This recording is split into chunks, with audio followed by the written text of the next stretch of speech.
Thanks for joining us today on Fresh Outlook. We've talked about a number of interesting subjects, and now we're going to put you in the hot seat. Do you have a plan for retirement? You know, back in 1960, more than half of Americans could answer that question, and today, though, you're more likely to hear, what retirement?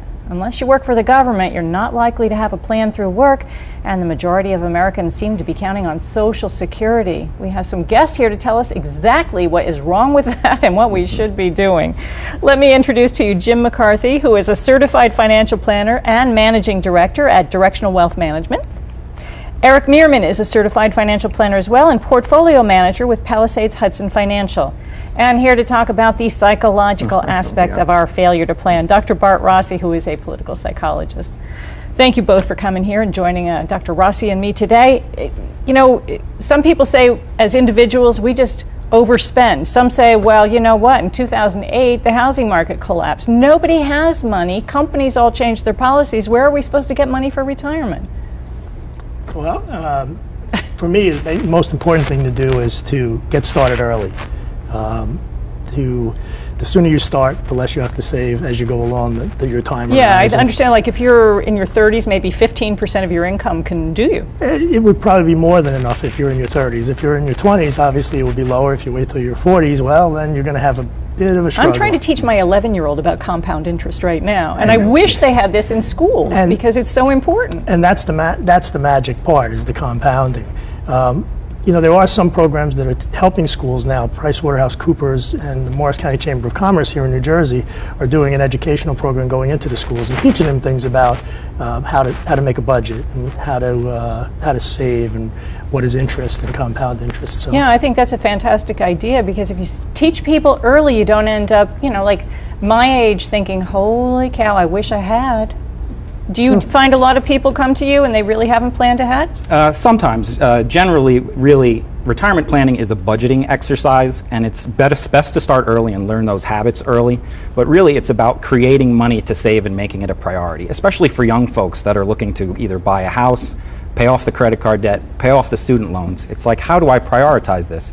But if you put it first or second, you will, at least, as Jim said, get started. Well, Dr. Rossi, what's the psychology behind our failure to plan? Well, I think, you know, how to combat procrastination, you know, how to do it. And I think I really like that. And immediate gratification. That's that too, yeah. I like the word habit, you know, changing habits, you know. And I also like what you said about starting in schools. It reminds me of the whole thing about mental health in America. You know, we need to start getting rid of the stigma. Well, in this case, we have to get rid of this procrastination, this inability to save, and actually make it something in school where kids and families learn about this stuff and about compounding interest and what it means to save, and that will get us past some of the procrastination and the me generation, you know. Yeah, and I wish we could go back and start over, but here we have a whole generation. We have all these millennials coming along and people who have not saved, and we do live in a society where we want what we want it now, credit's readily available, way too much of it. My son is 11, he got an application for a credit card, pre-approved. He wanted it, I said no.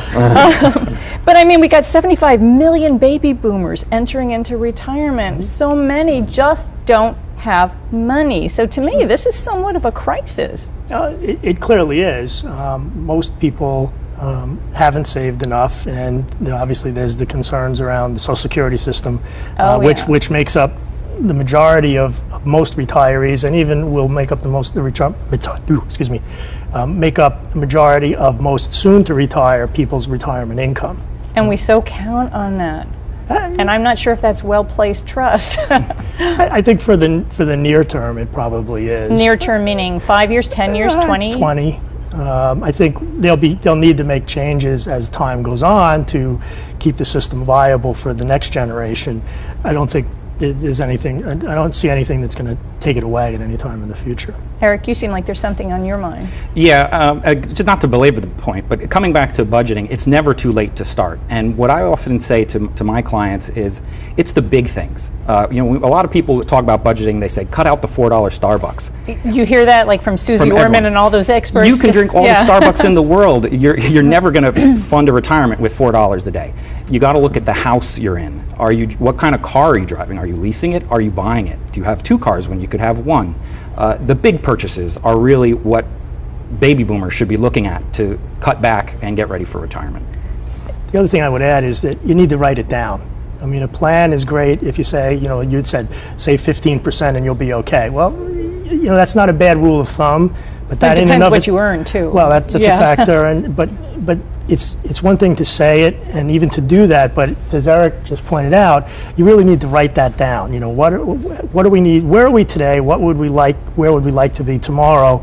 And here's how we do it now, and then what do we need to change to get us there? And that's both saving goals, how much am I going to save, as well as spending goals. And if you don't write it down and you don't keep track of it, it's hard to stay on a plan. So yeah, and I think it's all about thinking clearly, as you guys are saying. Really, you have to think clearly about what to do, how to do it, and what reward you will get out of it. And I like the thought about big ticket items. Some people will rationalize and try to save at the small end of things, and it really doesn't matter at the end of the day. As you say, it doesn't really make a difference. So you have to think big in a way, and you have to actually think the right way to save and get past the procrastination and past this desire not to do anything. This might seem silly, but one personal thing we've done in my house, excuse me, is we try and look at it, you live below your means if possible. That's the one thing all the wealthy people tell you. I lived below my means, so I saved money. But if you also look at it less of denying yourself something that you could have, and more of recycling, reusing, being environmentally friendly, having a smaller footprint, it all makes so much more sense. It contributes to the overall well-being of the planet and to your financial bottom line as well. Absolutely, and I think the house point again is the houses have gotten so much bigger. Well, do we really need all that all space? your money goes into your house. Sure. Do we need that much space in the houses that people But interestingly, Eric, it's a bit of a catch-22 in that when you get to retirement, sometimes what's happening to a lot of people now is, yes, looking at the size of your house, and my mom's in a 4-bedroom, 3-bath colonial all by herself now. Yeah. But on the other side, you're seeing a lot of the sandwich generation, as they call us, having to support older children. I mean, children who are back in, adult children, I should say, not older, adult children, as well as potentially aging parents. And that sometimes creates another issue related to the housing. Yeah, but if you can combine households, then and that's you're the best way saving to do again. it. Exactly right. Exactly and to make a right. point on education, when you look at the top tier colleges, they cost $65,000 a year. And if you're not getting scholarships or other aid, maybe there's a school that's equally as effective as the top tier school at providing an education, but it's half the cost. And that would be another thing to look at for someone that's both trying to take care of parents and fund education. And community colleges. I mean, there are many ways to go to community college today and save a ton of money, and then graduate there and then go to another school. And there's a lot of ways to think differently to really help your bottom line. But a lot of people are involved in this ego. I want to send my kid to the best school no matter what, and it ends up that the kid and the family are in the hole for a lot of money. It just doesn't work. It doesn't work pragmatically. A lot of parents don't even ask their child if they want to go to higher school learning. They just assume and push them that way, and then it's a total waste altogether. So yeah, there are a lot of things that you could do. I have a statistic here, I don't know if it's true or not, that the average family the average worker rather, makes about $25,000 a year. See, that doesn't seem like a whole lot to live on though, because I know rents, for example, New Jersey is not cheap. I live in Pennsylvania. That's not cheap. Yeah. We're paying anywhere between $1,000 and $2,000 a month just for housing, without any other bills.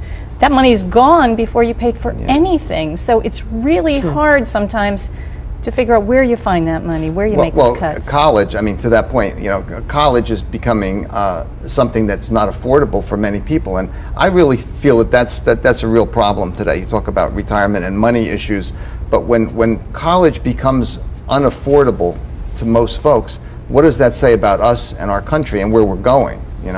That's a whole problem that you guys probably could address. I think you're seeing some, Dr. Rossi, some changes. Number one is more community colleges. Students are going there, and the credits are now transferring to four-year schools, which wasn't the case many years ago. I've seen locally that some of the vocational technical sort of schools have really come a long way from where they were back when I was younger. in terms of they're really doing a great job of educating those students. And the other thing is you're seeing a lot of these schools offer online training. Yeah. You know, online, even the big schools, Yale, Stanford's got a And they're what wonderful... they call MOOCs, the massive online open courses. Exactly Yeah. right. And and more parents are not aware of them and should really consider them. I mean, not that I want to begrudge anybody the on-campus experience, but it is a potential solution to keep the cost at a reasonable level. Well, do you guys actually get questions like this when you do financial planning and how to help? I mean, is this All the time. Yeah, because we think of it as Education funding is one of the huge questions that comes Really? up, and Yeah, I would generally think. it's the younger folks, but Yeah. but grandparents too. They want to know, should I use a 529 plan, and that's something that we often recommend. Well, we're running out of time. So I want to kind of wrap things up here with some real good, solid advice for people as to what you can do now. And I think you've offered some already. You know, different options for how you spend your money right now. And do you need the community college? Do you need a bigger house? What else can you tell people? Like, your company doesn't offer a retirement plan. What should you be doing? Well, you should be funding a retirement account on your own then. I mean, the limits are much lower than in a... If I come to somebody like you, do I pay you to do that for me, to set something up, to consult with me? How does that work? Generally, both Eric and I are fee-based advisors, so we would generally charge our clients a fee to help them set that up, to implement that plan. But yes, you know, the key is you got to put it on paper. Have a plan, put it on paper, get started early, or as early So as if I possible. put it on But paper, it's I can never- come to someone like you and you can say, all right, here's what I see and here's what I suggest. and exactly. Having a financial plan is super important, as Jim said. And I would say one takeaway is take full advantage of the company match offered in your 401k. If you have a 401k at work and they match the first 6%, make sure you at least do the 6%, because then you're getting another 6% of your salary, basically for free. And if they don't have a 401k, ask them why not. Couldn't they Exactly. establish one? Why not? And this is why I think people who are procrastinating need these guys. They need folks to really tell them the way it is, and I think that's one way to get past it, actually. Well, the 401ks are great because they force you to save.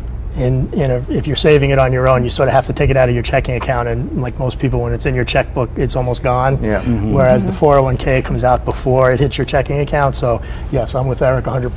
Put Yeah, it in another your thing you 401 hear is pay yourself first. Yeah, Put even that if there's money in. even if there's no match, if there's a company-sponsored plan, you should use it, because it's forced savings and there's a higher contribution limit than there is in a traditional IRA. Mm-hmm. It might seem a little tough to do all this right now, but it's worth the time and the effort, because it's going to give you peace of mind and hopefully a comfortable life as you get older and you don't have any other way to deal with this.